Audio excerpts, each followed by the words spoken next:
তাকে বলি, আপনি যাই হোক, আমার একটু রাগান্বিতভাবে আমি উত্তেজিত হয়ে যে কথাটা বলেছি সে কথাটা বলা অনুচিত।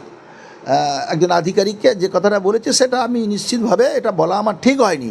কিন্তু এই পরিস্থিতি যদি আমি হাতে না নিতাম তাহলে গ্রামের মানুষরা অন্য পরিস্থিতির সৃষ্টি হয়ে যেত। ওখানে একেবারে 300-400 লোক ঝাঁপিয়ে পড়বে একেবারে, যে এই ওর কথাবার্তাটা ঠিক নয়। এবং ওই এখন বর্তমান যে রেঞ্জার এখানে কন্টাইতে যে আছে, ওকে কোনো জেলা প্রশাসন পর্যন্ত কেউ ওকে পছন্দ করে না ওর কথাবার্তায়।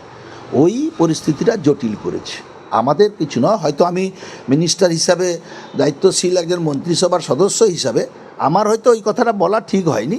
এটা আমি পরবর্তীকালে আমি নিজেই দুঃখ পেয়েছি যে নিশ্চিত আধিকারিককে বলা ঠিক হয়নি। কিন্তু ও পুলিশ প্রশাসন তাকে বুঝাবার চেষ্টা করছে, তা সে কথাও এই রেঞ্জার শুনেনি। এই রেঞ্জারের জন্য এই পরিস্থিতি সৃষ্টি হয়েছে। গতকাল কি কুণাল ঘোষ একটি টুইট করেছিলেন যেখানে উনি বলেছেন আপনার এটা করা অনুচিত হয়েছে, কিংবা দল কি আপনার পাশে দাঁড়াচ্ছে বা দল কি আপনাকে ক্ষমা চাইতে বলেছে? দেখুন, উনি দলের মুখপাত্র দলের কথা বলেছেন। আমি মনে করি যে উনি দলের কথাই বলেছেন, তাতে অসুবিধা কিছু নেই। ওনার কথা বলেছেন।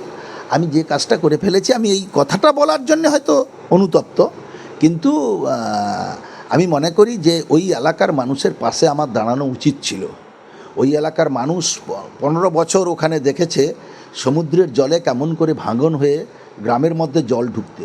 মুখ্যমন্ত্রী ওখানে মেরিন ড্রাইভের রাস্তা করেছেন, সমুদ্রের বাঁধ তৈরি করেছেন, আজকে মানুষ ঘরে থাকতে পারছে। আজ তার জন্যেই সে সমস্ত মানুষের পাশে দাঁড়াবার আমার দরকার ছিল, আমি তাদের পাশে দাঁড়িয়েছি। আরেকটা প্রশ্ন আপনাকে আমি, শেষ প্রশ্ন যেটা, যে বন দপ্তর ইতিমধ্যে ওই যে ভিডিও ক্লিপিংস মুখ্যমন্ত্রীর কাছে পাঠিয়েছে, তারা ডিএফওর কাছ থেকেও তথ্য নিয়েছে। বনমন্ত্রী ওনার সাথে কি আপনার কোনো কথা আছে? কেন উনি তো গতকালকেই ফরেস্ট রেঞ্জারকে কল করেছিলেন।